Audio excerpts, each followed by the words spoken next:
Episode की starting में दिखाते हैं कि हमारे इस कहानी के मेन कैरेक्टर अपने लिविंग रूम में बैठा होता है और उसके सामने में 2-4 लोन शार्क वाले भी बैठा होता है और वो लोग आकर उससे उसके फादर के बारे में पूछते हैं। हमारा मेन कैरेक्टर जिसका नाम योशिजुमी युवा होता है वो थोड़ा सा घबराया होता है और वो उनसे कहता है कि मुझे खुद ही नहीं पता कि मेरे फादर कहाँ भाग गए हैं। इनफैक्ट जब मैं घर आया था तो ये लेटर मुझे यहीं पर पड़ा हुआ मिला था। ये बोलकर वो उन्हें वो वाला लेटर देखने के लिए दे देता है। वो बंदा जब उस लेटर को पढ़ता है तो उसका दिमाग और ज़्यादा ख़राब हो जाता है और वो उसे फाड़ते हुए कहता है कि आखिर वो फिर भी भाग ही गया ना, यहाँ तक कि उसने अपने बेटे को भी यहीं पर छोड़ के भाग गया है। कैसा बाप है यार। वहीं पर युवा अब अपने मम्मी पापा के बारे में बताता है कि कैसे उसका फादर बहुत ही बड़ा लूजर है और उसकी मम्मी उससे बहुत ही प्यार करते रहती है। वो काफ़ी सारा बिजनेस ट्राई किए थे और वो भी तब जबकि ट्रेंड खत्म हो चुका था और इसी तरह से वो इतना ज़्यादा कर्ज में डूब गया है। वो सब बताने के बाद वो उस बंदे जिससे कि वो ताकासन बुलाता है उससे पूछते हैं कि इस पर मेरे फादर कितना ज़्यादा उधार लिए हैं। ताकासन गुस्सा तो होना चाहता है लेकिन उसको भी पता होता है कि गुस्सा होकर कोई फ़ायदा होने वाला नहीं है, इसलिए वो उससे बता देता है कि वो यानी कि उसके फादर 30 मिलियन उधार लिया होता है। वो बार बार उधार लेते गया, एक बार दूसरे को चुकाने के लिए, दूसरे बार तीसरे को चुकाने के लिए, इसी तरह से करते करते 30 मिलियन हो गया है। उतना बड़ा अमाउंट सुनकर युवा काफ़ी ज़्यादा शॉक्ड हो जाता है।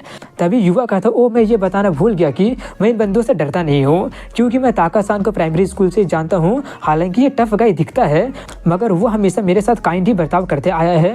वो बिल्कुल एक बड़े भाई वाला वाइब देता है। ये बोलकर वो सोचता है फिर भी 30 मिलियन काफ़ी ज़्यादा हो गया। वहीं पर ताकासन अपना सर पटकते हुए उसके फादर को बुरा भला बोल रहा होता है कि ना सिर्फ वो अपने बेटे को छोड़कर भाग गया है बल्कि वो एक लॉयर को भी ये सब हैंडल करने के लिए बोलकर चला गया है। तभी वो लोग कुछ डिस्कशन करने लगे होते हैं कि ताकासन उससे अपने विंग्स भी लेने की कोशिश करेगा ताकि उससे ज़्यादा मुश्किलों का सामना करने ना पड़े क्योंकि वो उसका दोस्त होता है। उसके सभी साथी भी अपने बॉस से बात करके उसे ताकासन के अंडर में डालने के लिए कहने लगे होते हैं मगर तभी उसका डोरबेल बजने लगा होता है और वो लगातार बजते ही जा रहा होता है जिससे इरिटेट होकर युवा जल्दी से जाकर देखता है कि कौन आ गया है। तो वो अपने गेस्ट को देखकर काफ़ी ज़्यादा शॉक्ड रह जाता है जो कि एक लड़की होती है और वो आकर उससे कहते हैं कि मैं यहाँ पर तुम्हारा हेल्प करने के लिए आई हूँ। उसे देखकर युवा एक पल के लिए देखते ही रह जाता है और अब वो उसके बारे में बताते हैं कि long straight hair, pair of beautiful crystal clear chestnut shaped eyes, ऐसा जैसे कि वो तुम्हें कभी भी चार्म कर रही हो। ये बिल्कुल एक गॉडेस है जो कि किसी फेमस पेंटिंग में से बाहर निकलकर मेरे सामने अपीयर हो गई हो। हितोत्सुवा कायदे, मुझे इस बात पर शक होगा अगर कोई ये कहे कि मैं वायदे स्कूल में कोई भी इसे नहीं जानता है।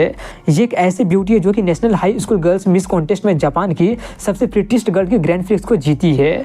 अपने मेच्योर लुक्स और प्रोपोर्शन के साथ में यह हमारे स्कूल की भी सबसे खूबसूरत लड़की है। इसका ओकेशनल स्माइल किसी गॉडेस का जैसा होता है जो कि दोनों मेल और फीमेल दोनों को कैप्चर यानी कि कैप्टिवेट कर सकता है। इनफैक्ट मैं भी इसके एक एडमायरर में से एक हूँ। ये सब बताकर वो एम्बैरेस होते हुए सोचता है कि एक सेकंड, लेकिन इससे कैसे पता चले कि मैं यहाँ पे रहता हूँ, हम लोग एक ही क्लास में नहीं है और कभी भी बातें किए भी नहीं है।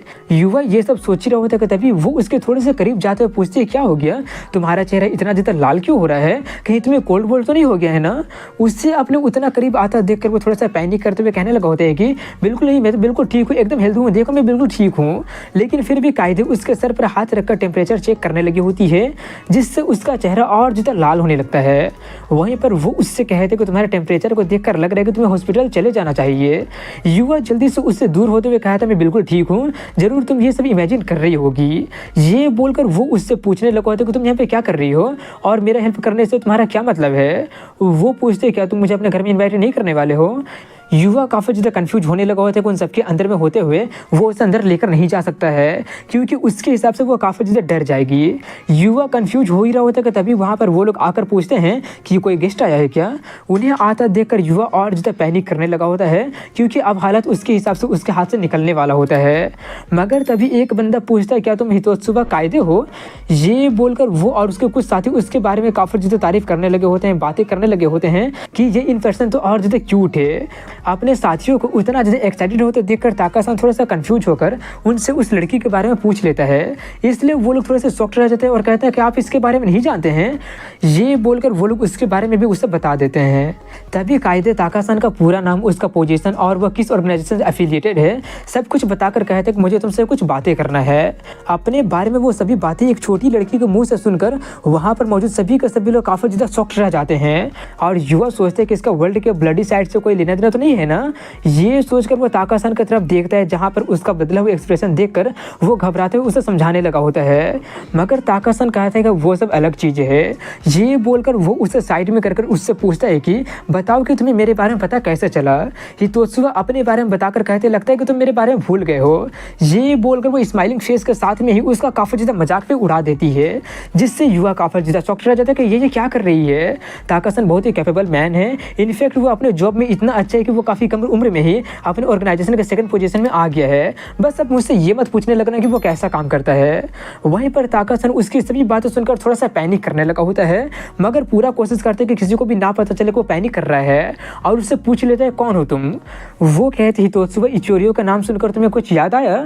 ये सुनकर ताका-सान थोड़ा सा घबराते हुए कहता है कि नेशनल पुलिस एजेंसी का इन्वेस्टिगेशन ब्यूरो का चीफ वो तुम्हारे फादर है।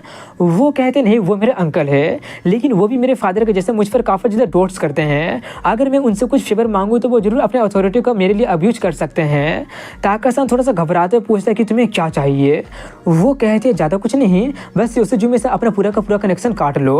ऑफकोर्स मैं फ्री में नहीं कह रही हूँ, उसके फादर जितना भी उधार तुमसे लिए हैं वो सब हम लोग इंटरेस्ट के साथ पे कर देंगे। तभी वहाँ पर उसकी मदर आकर कहते मैंने कहा था ना मुझसे आगे मत जाओ। ये बोलकर वो आ जाती है, और वो वही लॉयर होते हैं जिससे कि युवा का फादर हायर किए होते हैं। अब वो आकर अपना दाव चलना शुरू कर देती है, अपने कनेक्शन के बारे में बताने लगी होती है और अपना बैकग्राउंड बताने लगी होती है, जिससे ताका-सान के काफ़ी ज़्यादा फटने लगा होता है। और वो काफ़ी ज़्यादा पैनिक करते हुए कहते हैं कि हमने जो पैसा दिया है सिर्फ उसे ही तो लेने आए हैं, इसमें हम लोग गलत भी क्या कर रहे हैं। मगर वहीं पर वो उसका कोई भी जवाब ना देकर उससे अपने शब्दों के जाल में बहुत ही बुरी तरह से फंसा लेती है, और ब्लैकमेल करने लगी होती है कि तुम अपनी बेटी और वाइफ को सिर्फ यही बताओ कि तुम एक सैलरी मैन हो। मान लो अगर उन्हें पता चल जाता है कि तुम सच में क्या करते हो तो तुम्हारा क्या होगा। ये सब सुनकर वो हार मान लेता है। वहीं पर अपने बात को कंटिन्यू करते हुए उससे डील करते हुए वो एक एनवेलप उसे देती है, जिससे देखकर वो काफ़ी ज़्यादा शॉक्ड रह जाता है और उससे पूछता है क्या तुम्हारा दिमाग खराब हो रहा तो नहीं हो गया है ना। ये बोलकर वो अपना दोनों हाथ ऊपर उठाते हुए कहता है कि अगर तुम ऐसे ही खेलना चाहते हो तो ठीक है, आपसे मैं कभी भी युवा को हाथ भी नहीं लगाऊंगा। उसका वैसा हालत देखकर युवा भी काफ़ी ज़्यादा शॉक्ड होने लगा होता है कि आखिर उस लेटर में ऐसा भी क्या लिखा था जिससे हालत ऐसा हो गया है। तभी उसकी मदर कहती है और इसी के साथ में हमने उसका लूजर फादर का डेट को क्लियर कर दिया है। वहीं पर ताका-सान जाते हुए युवा से कहता है कि मैं तुम्हारे लिए काफ़ी ज़्यादा खुश हूँ कि तुम्हें एक स्ट्रेट और ऑनेस्ट लाइफ जीने का मौका मिल रहा है। युवा काफ़ी ज़्यादा कंफ्यूज हो रहा होता है कि आखिर ये सब चल क्या रहा है, कि तब तक कायदे उसका हाथ को पकड़ लेती है, जहाँ पर उसका हाथ काफ़ी ज़्यादा काँप रहा होता है, और वो कहते हैं कि मैं तुम्हें सब कुछ बताती हूँ कि क्या हो रहा है, मगर चिंता मत करो, इसमें तुम्हारा जरा सा भी नुकसान नहीं होने वाला है। तभी ताका-सान वहाँ से जाते हुए कहता है कि इसी के साथ में हमारे रिलेशनशिप खत्म होता है, मुझे शक है कि अब हम लोग दोबारा भी मिलेंगे, इसलिए अपना ख्याल रखना। उसकी मदर कहती है अब जबकि सब कुछ सेटल हो गया है तो अब मैं सब कुछ तुम पर छोड़कर जा रही हूँ। ये बोलकर वो युवा से उसे डराने के लिए माफ़ी मांगकर कहती है कि तुम्हारा लूजर फादर उनसे पूरी तरह से छुटकारा दिलाने के लिए मुझसे कहा था, अब से चीज़ें पहले जैसा तो नहीं होने वाला है, मगर तुम अभी भी अपना नॉर्मल हाई स्कूल को जी सकते हो। ये बोलकर वो उन दोनों को वहीं पर छोड़कर चली जाती है। उसके जाने के बाद में युवा उससे पूछने लगा होता है क्या हुआ, तुम इतना ज़्यादा काँप क्यों रही हो। कायदे थोड़ी सी एम्बेरस होते हुए कहते ये तुम क्या बोल रहे हो, कौन काँप रहा है, मैं तो नहीं काँप रही हूँ। ये बोलकर वो ब्ला ब्ला करने लगी होती है कि मैं उन स्कैरी लुकिंग बंदों से बिल्कुल भी नहीं डर रही थी, जिससे युवा समझ जाता है कि वो उन्हीं से डर रही थी। ये सोचकर वो उससे कहता मैं चाय बनाता हूँ, तब तक तुम मेरे रूम में वेट कर सकती हो और पूरा कहानी बताना कि क्या चल रहा है। कायदे कहते मैं तुम्हें सब कुछ एक्सप्लेन करूँगी। तुम्हारे पेरेंट्स के डेट को चुकाने के पीछे एक शर्त था, और वो ये था कि अब से तुम्हें मेरे साथ रहना होगा। ये सुनकर वो काफ़ी ज़्यादा शॉक्ड होकर सोचता है क्या उसके साथ रहना होगा, मैं और ये एक साथ, क्या ये कोई मजाक तो नहीं कर रही है ना। और काफ़ी ज़्यादा पैनिक करते हुए कंटिन्यू करता है कि अगर सच में ऐसा बात है तो मुझे तो स्कूल का कोई भी बंदा नहीं छोड़ने वाला है, और पूरा देश का फ़ैन को तो बात ही मत करो। कायदे उससे कहते मैं तुम्हें सब कुछ एक्सप्लेन करूँगी, इसलिए चलो लिविंग रूम में चलते हैं। युवा उसे देखकर सोचते हैं कि ये तो किसी गॉडेस वाले स्माइल देकर मेरा नाम ली है। वो एकदम नियर परफेक्ट स्माइल था जो कि मेरे इंस्टिंक्ट को कैप्टिव करने वाला था। सिर्फ एक ही प्रॉब्लम था, और वो ये था कि उसका पैर अभी भी काँप रहा है डर से। ये सोचकर वो दोनों जाकर सोफा पर बैठ जाते हैं, और वो उसे चाय भी सर्व कर दिया होता है, जहाँ पर वो उसे पूरा सिचुएशन को समराइज करते हुए कहते सिंपल शब्दों में बोलूँ तो अब से तुम मेरा प्रॉपर्टी बन गए हो, बस इतना ही, इतना सिंपल सा बात था। और ये सब वो काफ़ी ज़्यादा स्माइल करते हुए कहती है। युवा कहता मैं समझ गया। ये बोलकर वो चिल्लाने लगा होता कि तुम्हारी एक्सप्लेन करने का कोई इरादा ही नहीं है ना तुम्हारे पास। वो कहते मुझे लगा कि पूरा कहानी बताना पॉइंटलेस होगा, इसलिए मैं सिर्फ मेन पॉइंट को बता रही हूँ। युवा कहता ऑफ कोर्स ये ठीक नहीं है, मैं कब से तुम्हारा प्रॉपर्टी बन गया हूँ, ऐसा ट्रीट मत करो जैसे कि मैं तुम्हारा पेट हूँ, एक्सप्लेन करो कि क्या चल रहा है। वो कहते एक पेट, ठीक है आज तो तुम मेरे पेट हुए, है। ये सब सुनकर उसका दिमाग काफ़ी ज़्यादा ख़राब हो जाता है। तभी वो थोड़ी सी सीरियस होकर उसे पूरा सब कुछ एक्सप्लेन करने लगी होती है कि क्या चल रहा है। और इसी के साथ में यहीं पर इस नए एपिसोड की एंडिंग हो जाती है। अगर वीडियो जरा सा भी पसंद आएगा तो वीडियो को लाइक, कमेंट, शेयर के साथ चैनल को सब्सक्राइब जरूर कीजिएगा। मिलता हूँ एक अगले वीडियो में इसके नेक्स्ट एपिसोड में। तब तक के लिए हैव अ गुड डे।